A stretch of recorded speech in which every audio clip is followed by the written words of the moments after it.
By Swami Vivekananda, Chapter 6, Pratyahara and Dharana. The next step is called Pratyahara. What is this? You know how perceptions come. First of all, there are the external instruments, then the internal organs acting in the body through the brain centers, and there is the mind. When these come together and attach themselves to some external thing, then we perceive that thing. At the same time, it is a very difficult thing to consider the mind and attach it to one organ only. The mind is a slave. We hear be good and be good and be good taught all over the world. There is hardly a child born in any country in the world who has not been told, do not steal, do not tell a lie. But nobody tells the child how he can help it. Talking will never do it. Why should he not become a thief? We do not teach him how not to steal. We simply tell him, do not steal. Only when we teach him to control his mind would really help him. All actions, internal and external, occur when the mind joins itself to a certain center, which centers are called the organs. Willingly or unwillingly, it is drawn to join itself to the centers. And that is why people do foolish deeds and feel misery, which if the mind were under control, they would not do. What would be the result of controlling the mind? It then would not join itself to the centers of perception. Naturally, feeling and willing would be under control. It is clear so far. Is it possible? Is it perfectly possible? You said in modern times the faith healers teach people to deny misery and pain and evil. The philosophy is rather roundabout, but it is a part of yoga into which they have somehow stumbled. In those cases where they succeed in making a person throw off suffering by denying it, they have really taught a part of pratyaharas. They have made the mind of the person taught strong enough to refuse to take up the record of the senses. The hypnotist in a similar manner by the suggestion exciting the patient a sort of morbid pratyahara for the time being. The so-called hypnotic suggestion can only act upon a diseased body and a clouded mind, and until the operator by means of fixed gaze or otherwise has succeeded in putting the mind of the subject in a sort of passive morbid condition, his suggestions never work. Now, the control of the centers which is established in a hypnotic patient or the patient of faith healing for his time is utterly reprehensible because it leads to ultimate ruin. It is not really controlling the brain centers by the power of one's own will, but it is as it were stunning the patient's mind for a time by certain rules which another's will delivered to it. It is not checking by means of reins and muscles train the mad carrier of a fairy tale, but rather by asking another to deliver heavy blows on the heads of the horses to stand them for a time into gentleness.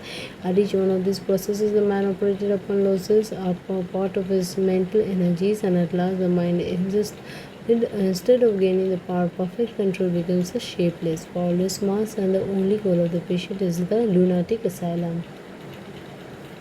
Every attempt at control which is not voluntary, not with the controller's own mind, is not only disastrous, but it defeats the end. The goal of each soul is freedom, mastery, freedom from slavery of matter and thought, mastery of external and internal nature. Instead of leading towards that, every will current from another in whatever form it comes to men, either as direct control of my organs or as forcing me to control them while under a morbid condition, only reveals one link more to the already existing heavy chain of bondage of past thoughts, past superstitions. Therefore, beware how you allow yourselves to be acted upon by others. Beware how you unknowingly lead another to dream true. Some succeed in doing good to many for a time by giving a new trend to their propensities, but at the same time they bring growing to millions of unconscious hypnotic suggestions that throw around drowsing in men and women that move with passive hypnotic condition which makes them almost soulless at last. Whosoever therefore wants anyone to believe Bhani or drives mankind behind him through controlling it by his superior will is an injury to humanity, though he may not have intended it. Therefore, use your own minds, control body and mind yourselves. Remember that until you are a diseased person, no extraneous will can work upon you. And avoid everyone, however great and good he may be, who asks you to blindly believe. All over the world have been dancing and jumping and howling sects which spread like infections. When they begin to sing and dance and preach, they also come under this heading. They gave exercise a singular control for the time being for oversensitive processes allows of in the long run to degenerate whole races. It is healthier for the individual of the race to remain wicked than to be made absolutely good by such morbid extraneous control. One's heart seems to think of the amount of injury to humanity by such irresponsible yet well-meaning religious fanatics. The little know that the minds which attain to sudden spiritual upheaval under the suggestions that museum places simply make themselves passive, morbid, and powerless, and opening themselves to any other suggestion, be it ever so evil. Little do these ignorant, deluded persons dream that whilst they are congratulating themselves upon the miraculous power to transform human hearts, which power they think also poured upon them by some being about the cloud, they are sowing the seeds of some future decay of crime, of illness, and of death. Therefore, beware of everything that takes away your freedom. Know that it is dangerous and avoided by all the means in your power. He who has succeeded attaching or detaching his mind to or from the centers at which at will has succeeded in pratyahara, which means gathering towards, checking the outgoing powers of the mind, freeing it from the thraldom of the senses.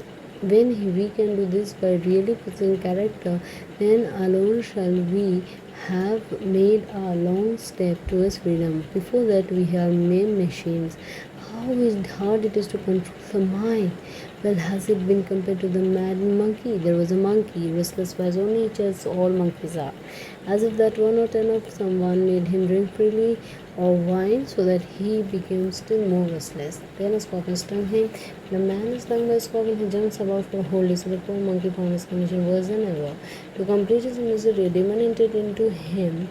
What language can describe the uncontrollable restlessness of that monkey? The human mind is like that monkey, incessantly active by its own nature, that it becomes drunk with the wine of desire, thus increasing its turbulence after desired exposition, consisting of the scorpion of jealousy of others, whose desires make the fulfillment, and last of all the demon of pride takes possession of the monkey, making it think it's of all importance. How hard to control such a mind.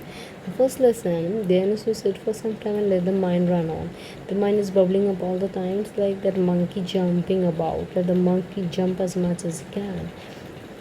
Simply wait and watch. Knowledge is power, says the proverb, and that is true. Until you know what the mind is doing, you cannot control it. Give it the full length of the reins. Many more serious thoughts may come into it. You will be astonished that it was possible for you to think such thoughts, but you will find that each day the mind's vagaries are becoming less and less violent, that each day it is becoming calmer. In the first few months you will find that the mind will have 1,000 thoughts. Later you will find it is toned down to perhaps 700, and after a few more months it will have fewer and fewer until at last it will be under perfect control. But we must patiently practice every day. As soon as the stream is turned on and the engine must run, and as soon as things are before us, we must perceive. So man, to prove that he is not a machine, must demonstrate that he is under the control of nothing. This controlling of the mind and not allowing it to join us at the centers is pratyahara. How is this practiced? It is long work, not to be done in a day. Only after a patient continuous struggle for years can we succeed. The next lesson depends on this. After you have practiced the pratyahara for time, to the next step, the dharana, holding the mind to certain points. What is meant by holding the mind to certain points? Forcing the mind to feel certain parts of the body to the exclusion of others. For instance, trying to feel only the hand to the exclusion of other parts of the body. When the chitta mind stop is confined and limited to a certain place, this is called dharana. This dharana is a very source, and along with it is better to have a little play of the imagination. For instance, the mind should be made to think of one point in the heart. That is very difficult. An easier way is to imagine a lotus there. That lotus is full of light, effulgent light. Put the mind there. Or think of the lotus in the brain as full of light, all of the different sentences in the Shashamna mentioned yogi. The yogi must always practice. He should try to live alone. The companionship preferences of people distracts his mind.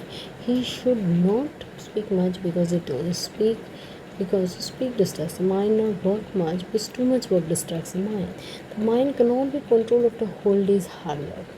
One with such a determination becomes yogi. Such is the power of good that even the least done will bring a great amount of benefit. It will not hurt anyone, but will benefit everyone. First of all, it will tone down nervous excitement, bring calmness, and when see things more clearly, the temperament will be better and the health will be better. Sound health will be one of the first signs, and a beautiful voice. The fix in the voice will be changed. This will be the among the first of the many effects that will come. Those who practice hard will get many other sounds. Sometimes there will be sounds as a peal of bells heard at a distance, commonly and falling on the ear as one continuous sound.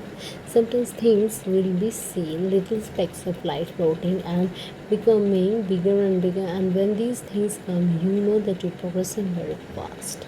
Those who want to be yogis and practice very hard must take a little care of the diet at first. Those who want to make very rapid progress, if they can live on milk alone for some months as cereals, will find it an advantage. But for those who want only a little practice for everyday business sort of life, let them not eat too much, but otherwise they may eat whatever they please. For those who want to make faster progress and to practice how a strict diet is absolutely necessary. As the organization becomes fine and fine, first you will find that these things throws out of balance. One bit of food more or less will disturb the whole system, and then you will be able to eat whatever you like. You will find that when you're beginning to work on the proper you will see like a thunderbolt going through your brain. The organs get fine and the perceptions get finer. These are the stages through which we have to pass, and all those who persevere will succeed. Give up all argumentation and other distractions. Is there anything in this dry intellectual jargon? It only stores the mind of its balance and disturbs it. These things have to be realized. Well, talking to that. So give up all vain talk, read only those books which have been written by persons who have had realization. Be like the pearl oyster. There is a plenty Indian fable to effect that if it rains when the star swappies in the ascendant and a drop of rain falls on the oyster, the drop will become a pearl. The oysters know this, so they become to the surface when that star shines and wait to catch the precious raindrop. When one falls into the shell, quickly the oyster closes it and dives down to the bottom of the sea, there to patiently develop the drop into pearl. We should be like that. First hear, then understand, and then leaving all distractions, shut our minds to outside influences and devote ourselves to developing the truth within us.